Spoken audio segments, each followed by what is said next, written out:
بسم اللہ الرحمن الرحیم۔ دیکھتی آنکھوں اور سنتے کانوں کو محمود مان کا آداب۔ عزیز طلباء، اپنی اس ویڈیو میں ہم علامہ محمد اقبال رحمۃ اللہ علیہ کے ٹاپک پر مضمون لکھنا سیکھیں گے۔ تو شروع کرتے ہیں۔ دنیا اسلام میں علامہ اقبال رحمۃ اللہ علیہ کی شخصیت کسی تعارف کی محتاج نہیں۔ وہ ایک شعلہ بیان شاعر، عظیم المرتبت فلسفی، مناظر فطرت کے پرستار، ملت کے غمخوار اور ایک ماہر تعلیم تھے۔ آپ کے اشعار اور آپ کے خطبات نے برصغیر پاک و ہند کے مسلمانوں کے مردہ دلوں میں حیات نو کی شمع روشن کی اور ان کے منجمد جمے ہوئے جذبات کو آگ کے شعلوں کی طرح بھڑکا دیا۔ کسی قوم میں آپ جیسا بے نیاز دل کا حامل باکمال شخص سینکڑوں ہزاروں سال کے بعد پیدا ہوتا ہے۔ یہ علامہ اقبال رحمۃ اللہ علیہ ہی کا شعر ہے جو انہی کی ذات پر صادق آتا ہے۔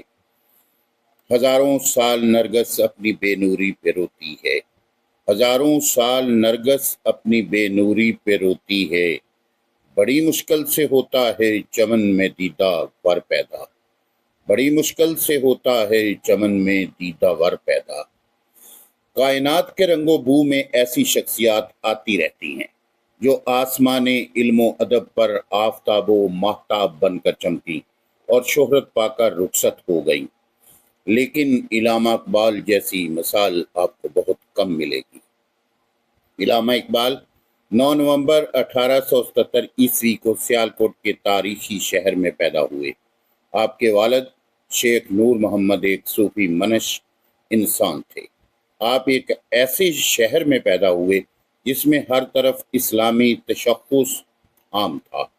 ابتدائی تعلیم سیالکوٹ ہی میں حاصل کی۔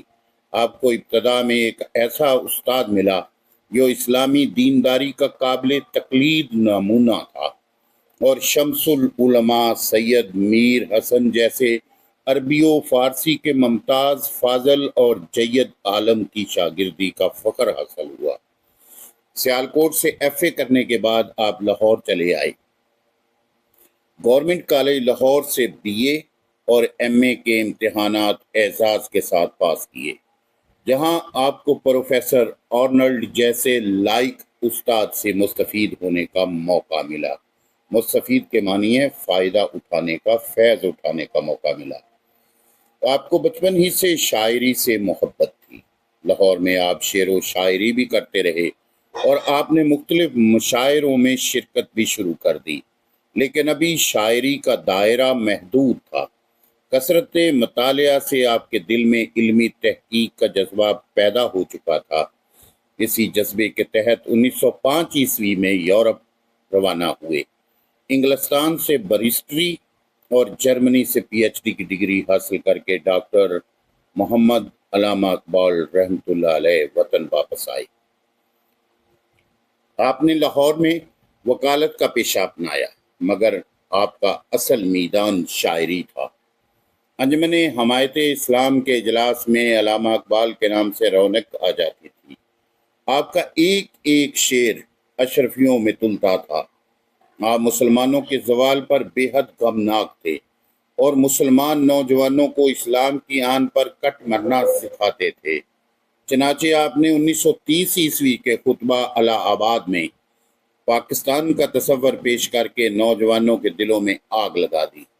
صدارتی خطبے میں پہلی مرتبہ اسلامیہ نے ہند کے لیے آزاد مملکت کا نظریہ پیش کیا۔ گویا یہ پاکستان کا پہلا باضابطہ مطالبہ تھا، اس لیے آپ کو مصور پاکستان کہا جاتا ہے۔ علامہ اقبال نے نہ صرف تصور پاکستان پیش کیا بلکہ اس سلسلے میں قائد اعظم کو نہایت مفید مشورے بھی دیے۔ قیام یورپ کے دوران میں اقبال نے مغربی تہذیب کا مطالعہ کیا۔ انہیں فرنگی تہذیب کے کھوکھلے پن کا پتہ چل گیا۔ وہ سمجھ گئے تھے کہ یہ جدید تہذیب جھوٹے نگوں کی ریزہ کاری ہے جس نے آنکھیں چندیا رکھی ہیں۔ مغربی تہذیب کی ظاہری چمک دمک علامہ اقبال کی آنکھوں کو کھیرا نہ کر سکی۔ متاثر نہ کر سکیں۔ حالانکہ علامہ اقبال نے زندگی کے طویل ایام یورپ میں گزارے تھے۔ اس کی وجہ رسول پاک خاتم النبیین صلی اللہ علیہ وآلہ آلہ وصحابہ وسلم سے علامہ اقبال کی والہانہ محبت، جذبہ عشق اور روحانی وابستگی تھی۔ خود شناسی، تعین نفس، شعور ذات کا دوسرا نام ہے۔ خودی علامہ اقبال کے نزدیک راز حیات ہے۔ علامہ اقبال نے عرفان ذات پر زور دیا ہے۔ جب تک یہ حاصل نہ ہو اس وقت تک زندگی میں نہ سوز ہستی ہے نہ جذبہ عشق۔ علامہ اقبال نے اپنی شاعری کے ذریعے سے خواب غفلت میں سوئے ہوئے مسلمانوں کو بیدار کیا۔ علامہ اقبال انہیں دوبارہ اسی مقام پر دیکھنے کے آرزو مند ہیں۔ علامہ اقبال کو ملت اسلامیہ کی بقا متحد ہونے ہی میں نظر آتی ہے۔ ایک ہوں مسلم حرم کی پاسبانی کے لیے، ایک ہوں مسلم حرم کی پاسبانی کے لیے، نیل کے ساحل سے لے کر تاب خاکے کاشغر، نیل کے ساحل سے لے کر تاب خاکے کاشغر۔ علامہ اقبال فرد اور جماعت کے رابطے کا ذکر کرتے ہیں۔ ان کے خیال میں فرد کی نشو و نما جماعت کے مؤثر آئین کے بغیر ممکن نہیں۔ انسان دوسروں کے ساتھ رہ کر ہی اپنی صلاحیتوں کو بروئے کار لا سکتا ہے۔ جیسا کہ ان کا کہنا ہے، فرد قائم ربط ملت سے ہے تنہا کچھ نہیں، فرد قائم ربط ملت سے ہے تنہا کچھ نہیں، موج ہے دریا میں اور بیرون دریا کچھ نہیں، موج ہے دریا میں اور بیرون دریا کچھ نہیں۔ علامہ اقبال کی شاعری میں مومن کا لفظ بھی خاص توجہ کا مستحق ہے۔ علامہ اقبال چاہتے تھے کہ مسلمان صحیح معنوں میں مرد مومن بن جائے۔ وہ مسلمانوں کے لیے ضروری قرار دیتے ہیں کہ اس کا ہر کام خدا کے لیے ہو، وہ بلند ہو جائے، اس کی ذات برائیوں اور ناانصافی کے خلاف ایک چیلنج ہو۔ علامہ اقبال کا تصور مرد مومن قرآن کی خالص پیداوار ہے۔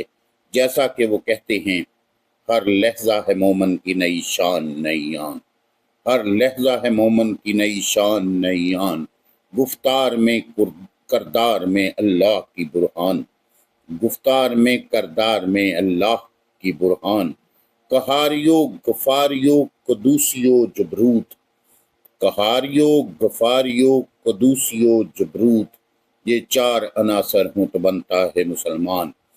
اسی طرح وہ اپنے کلام میں مرد مومن کے اوصاف کا ذکر بار بار کرتے ہیں۔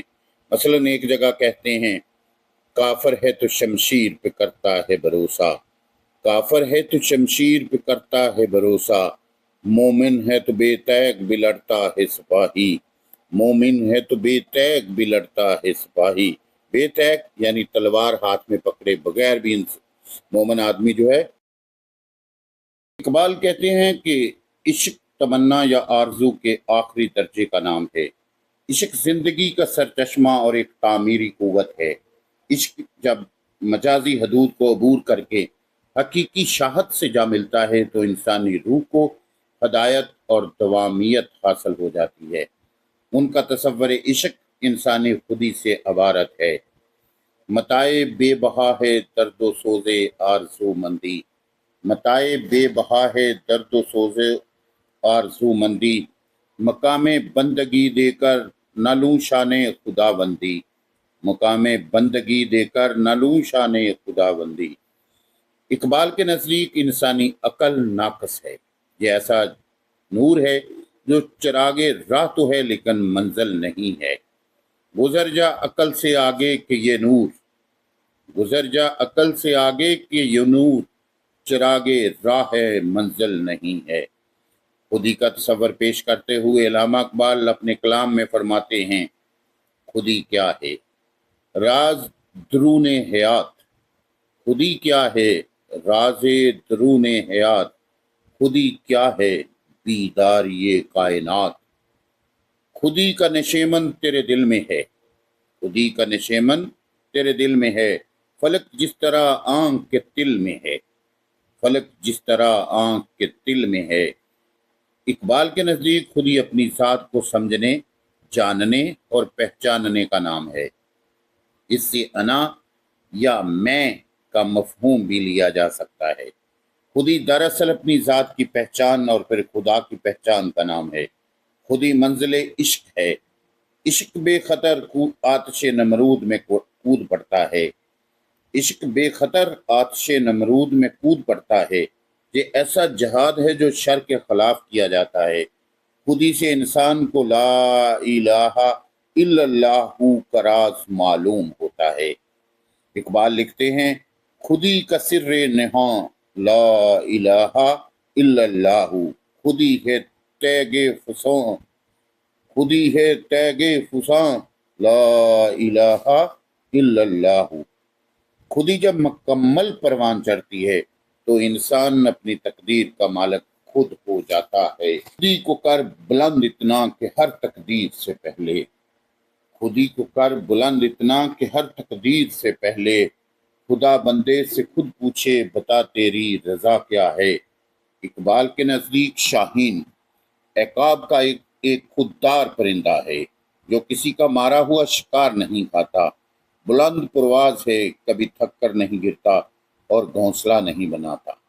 اقبال نے اپنی شاعری میں جوانوں کو اسی پرندے کی عادات کی پیروی کرنے کی تلقین کی ہے۔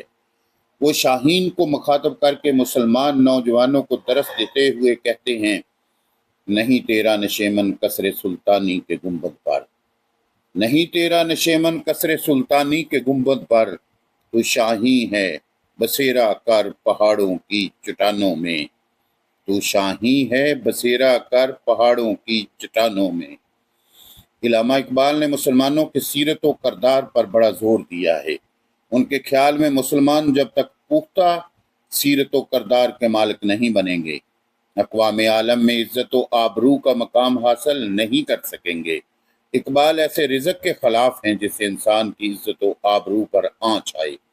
اسی لیے انہوں نے فرمایا ہے، اے طائر لاہوتی اس رزق سے موت اچھی، اے طائر لاہوتی اس رزق سے موت اچھی، جس رزق سے آتی ہو پرواز میں کوتاہی، جس رزق سے آتی ہو پرواز میں کوتاہی۔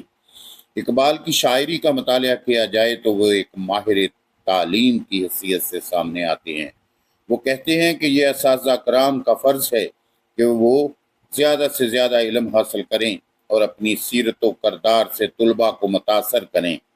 علامہ اقبال کے نزدیک وہ علم بیکار ہے جو کسی شخص کو اپنے ماحول کو بدلنے اور اس کے ادراک کرنے میں مددگار نہ ہو۔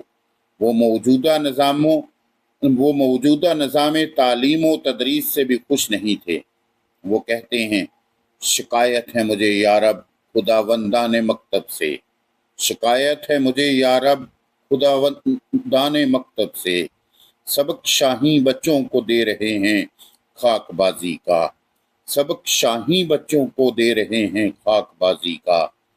یہ فیضان نظر تھا یا کہ مکتب کی کرامت تھی، یہ فیضان نظر تھا یا کہ مکتب کی کرامت تھی، سکھائے کس نے اسماعیل کو آداب فرزندی، سکھائے کس نے اسماعیل کو آداب فرزندی۔ اردو شاعری میں بانگ درا، بال جبریل، ضرب کلیم، ارمغان حجاز اقبال کے مشہور شعری مجموعے ہیں، جبکہ فارسی شاعری میں پیام مشرق، زبور عجم، مثنوی اسرار و رموز، جاوید نامہ اور ارمغان حجاز کا کچھ حصہ شامل ہیں۔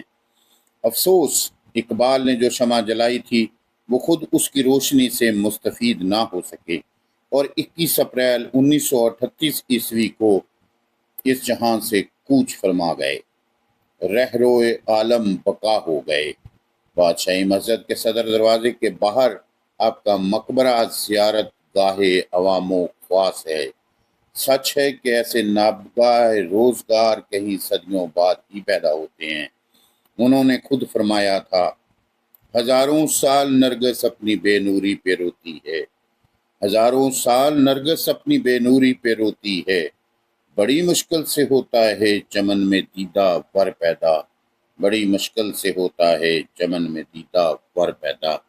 عزیز طلباء، امید کرتا ہوں کہ آپ اس مضمون کو بار بار دہرا کر اچھے طریقے سے ذہن نشین کر لیں گے تاکہ بورڈ کے ایگزام میں آپ 15 میں سے 15 نمبر حاصل کر سکیں۔ اسی کے ساتھ اجازت چاہتا ہوں۔ اللہ حامی و ناصر۔